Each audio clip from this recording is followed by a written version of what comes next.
Varnish complete হয়ে গেলে তার উপরে কি রং করা উচিত? আমার তো মনে হয় না। কিন্তু আগের দিন এরমই একটা পরিস্থিতিতে আমাকে পড়তে হয়েছিল, যেখানে ভার্নিশ কমপ্লিট হয়ে যাওয়ার পরেও আমায় কিছু কিছু কাজ ঠিক করতে হয়েছিল।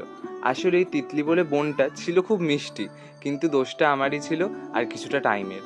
কারণ আমার তিতলি বলে এই বোনটার কাজটা যখন কমপ্লিট হয়েছিল তখন ছিল অনেকটা রাত, যখন বোনটা ঘুমিয়ে পড়েছিল। আর পরের দিন সকালেই আমাকে কাজটা ডেলিভারি দিতে যাওয়ার ছিল। তাই পুরো কাজটা কমপ্লিট হওয়ার পরে যখন আমি রাতে বোনটাকে ফটো পাঠাই, তখন বোনটা পরের দিন সকালে ফটোটা দেখে বলে যে কিছু কিছু জায়গা মনে হয় চেঞ্জ করলে ভালো লাগতো। তো আমি আর কি করব, পরিস্থিতির চাপে পরে আমাকে ভার্নিশের উপরেই কালার করতে হলো। তাই দেখো, কালারটা করতে খুব অসুবিধা হচ্ছিলো, চোখটা একটু কীরকম যেন মনে হচ্ছিলো কালার করার পরে। কিন্তু বোনটা এতটাই ভালো ছিল, আমি কথাটা আর ফেলতে পারলাম না। আর বোনটা বারবার করে ইনসিস্ট করেছিল, দাদা তোমার নামের একটা সাইন করবে।